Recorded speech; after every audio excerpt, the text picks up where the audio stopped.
Thank you very much. I would like to thank all the people involved in the invitation, the kind invitation that you extended me, especially Professor Kumaraswamy is a good friend. We are sharing so much in common, and I always enjoy meeting him and discussing various topics. Before plunging into the topic, the exact topic of my talk, let me just add two more or one or two more points to the CV, rather boring CV, my boring CV. I was member of the founding member. I was a founding member, one of the members who founded the research division in the Israeli Foreign Ministry in the wake of the '73 war, which was a very unique experience in Israel and foreign policy, and it really opened my eye to see the real world of foreign policy. However, what really brought me inside, well inside the topic, aside from the books, the wonderful books that I have read during these years, was a 24 years service as a senior advisor and officer, research officer in reserve of the planning division of the Israeli Chief of Staff. So I spent much of my time in reading books and sending memos and analyzing.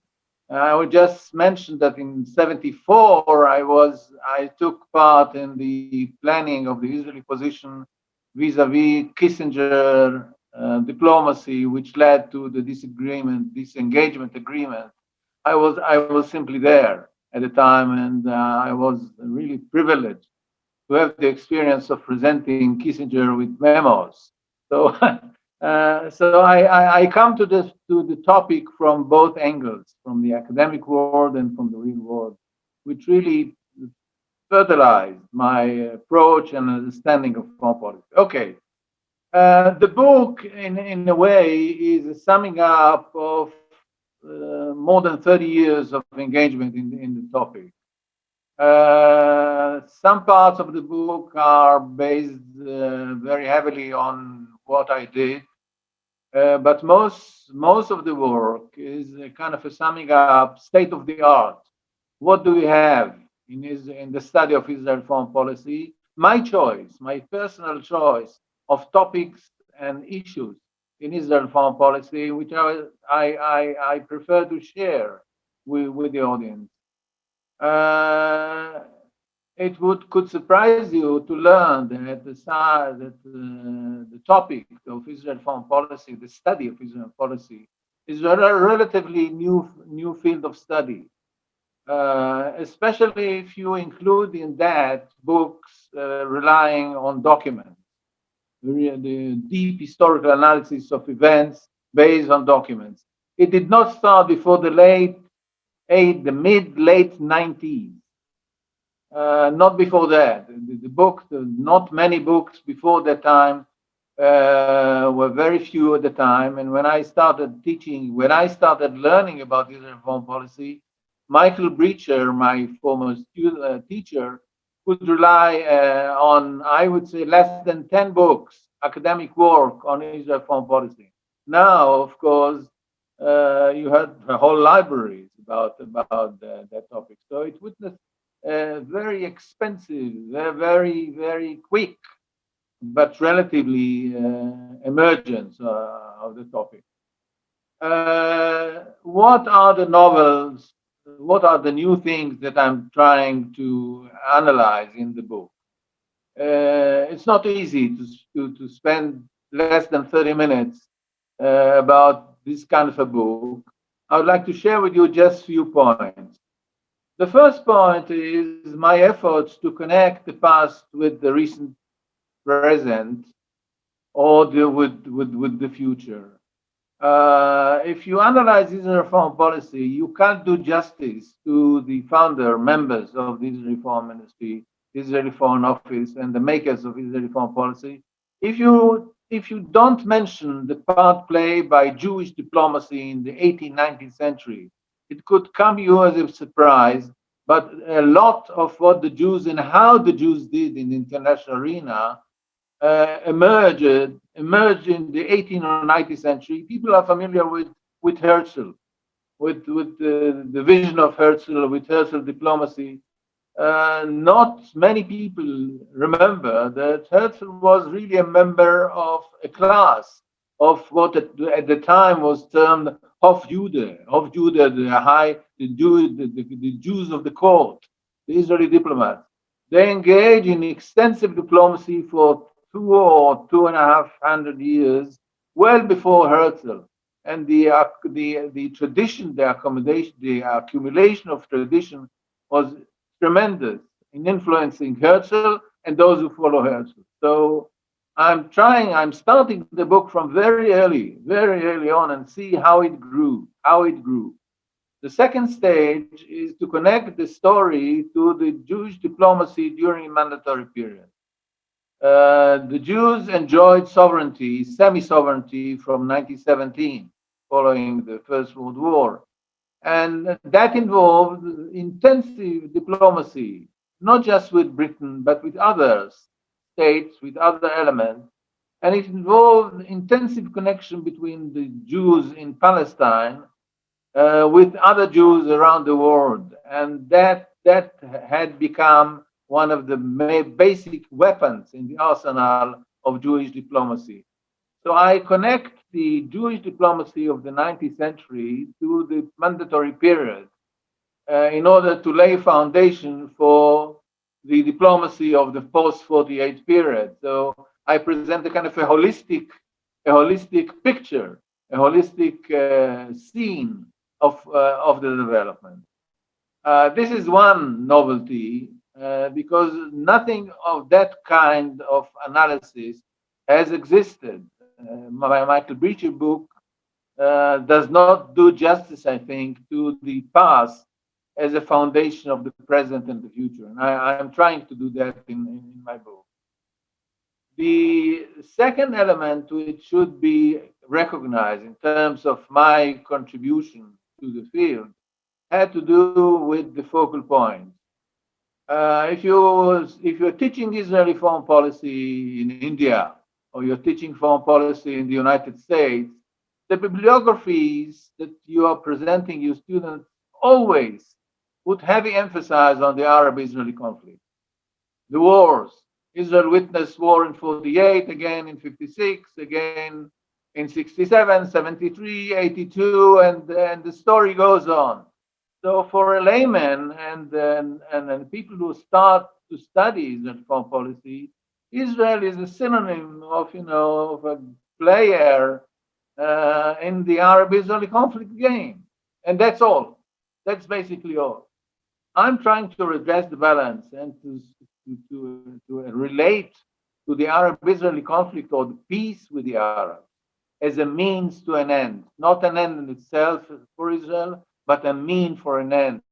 Israel was and to my mind, today, even today, is a normal country which should provide its citizens with water, with oil, with money, with security, with recognition, etc. And if you don't have that, you can't run a government, you can't run a state.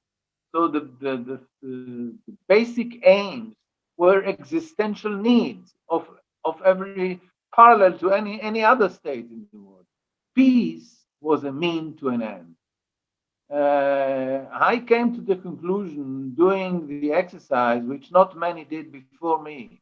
I read hundreds and thousands of documents. I read, for example, the 35 volumes records of the Ministry for Economic Affairs in Israel from 1948 to 1973. And in these documents, the founding members of the state relates to the issues in terms of priority. What are we doing? Why are we doing? How are we planning to spend the money that we have on that we or that we don't have? And there's no question about my mind that if you read cabinet minutes, if you read cabinet protocols, that was the aim, existential aim of existence Peace was there to serve as an additional means of to an end. If this is the case, I can easily explain why I chose three elementary aims to prove the point. And the three elementary aims were A, recognition, and there's no doubt in my mind that recognition has been and still is a major aim of the State of Israel, not for philosophical reasons, not for spiritual reasons. We need recognition in order to enhance all kind of contact with the world, in order to secure all kind of commodities that we need. You can't get these without recognition. So recognition is, as I say, not a philosophical need, but a very realpolitik element in the existence of Israel. So recognition was one major aim.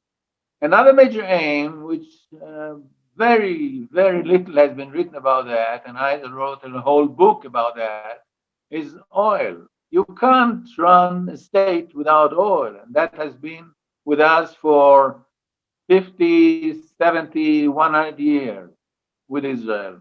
Israel does not have oil. Israel found it extremely difficult to get oil from the Middle East controlled by the Arabs. It's found it extremely difficult to get oil from Great Britain and from the Seven Sisters, the oil companies who control the market for a very long time. How did Israel survive? And I found out, and I was one of the first to plunge into the material. How did Israel do the miracle? And if you want me to share with you some of the secrets, I shall gladly do that in the Q&A session. Um, the the third aim was water. There's no doubt that Israel needed the water. Israel needed the money, and Israel needed all kind of commodities which it did not have at the time. Of course, Israel needed arms. Israel was not a producer of arms. Israel needed the arms, and the problem of getting arms was extremely important and revealing. So after I spoke about these aims, I plunged into three sets of relations with actors in the international arena to prove the point through these case studies. I wrote a whole chapter about Israel and France in the 50s. I wrote a whole chapter about Israel and the United States, and I wrote a whole chapter about Israel and Africa, the African state, in order to prove my point. And I ended up with a failure with some of the basic failures of Israel, including Oslo, the Oslo Agreement, and I related shortly to the means of working as Israeli diplomat at the time. So that's the framework of the war. I would like to share with you now some of the nuggets. These are the basic. These are this is the structure. Let me share with you some lights, some interesting lights from. I shall start with something which is really not known to many people. Israel was very careful about its sovereignty for a very long time, and this explains some of its diplomatic efforts in the United States, in the United Nations, and other places. But Israel was ready for a very long time, for almost, I think, 20 years, to relinquish authority, to relinquish control about the oil market in Israel. Israel was really pulling the Britain to Palestine, to Israel in the post-48 period. We all know that for colonial people in the Middle East and other places, getting rid of foreign control over oil was a very typical way of behavior of these states. Israel case is a real different case because Israel was forcing Britain to stay in terms of oil in Palestine and Israel. The reason was Israel's inability to engage in oil business. So the British did it via the Haifa refinery at the time, which was kept under British control for almost 15 years after the state was created. So this is another very interesting point that I made. Another point related to that topic, which connect me to your work and Kumar Swami work, had to do with Iran. To my opinion, the relation with Iran depended and are still dependent for a very long time on oil and not on arms, neither on intelligence or strategic cooperation. These were all there: strategic cooperation, intelligence, arms, secret service, etc. These were still there for a very long time. But the genesis, and for a very long time, the real reason for Israel developing relation with Iran had to do with Jews, not even with oil. Israel cared about Jews from Iraq, and the relation with Iran really facilitated the immigration of almost 200,000 Iraqi Jews to Palestine, one of the major achievements of the state of Israel in terms of aliyah, of immigration. Later on, when the Iranian gained control or partial control over their oil, Israel found it easier to engage in commercial relation with oil with Iran than with other companies, and that explains much of what went on for a very long time. Because for more than 20 years, Iran provided almost 100% of Israel's oil. A very interesting topic. And a third point related to Iran, to oil, is the very surprising point. Israel provided almost 100% of Israel's oil needs for a very long time without having a drop of oil. The Iranian did not have oil until the 70s. So how did that come about? How can you provide 100% of Israel's need without having one drop of oil? The secret was the role played by other companies in Iran, because Iran was able to sell Israel oil via these companies, as if it was Iranian oil for a very long time. And Israel was ready at the time to pay higher price for that oil than the posted prices. So life was more complicated than it seemed. The last point that I would like to make in terms of the nugget had to do with 56. You know, Israel in 1956 joined hands with Britain and France, attacking Egypt and creating big development in terms of neo-colonialism and post-colonialism. The question arises: why did Israel go to war in 1956? The common wisdom is that Israel went to war in 56 because it needed arms. It was threatened by Egypt, by the Czech-Egyptian arms agreement, and it could not really stand aside when the Egyptians accumulated that amount of weapons, hence the need to go to war.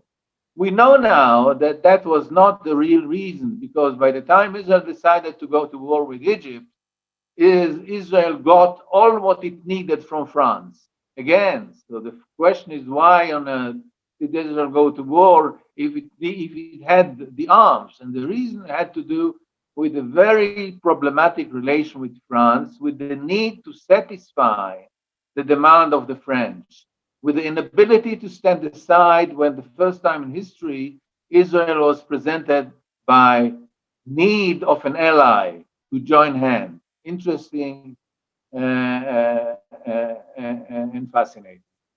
I could speak for more than half an hour more, but I think I delivered enough rabbits in the room to keep us chasing them.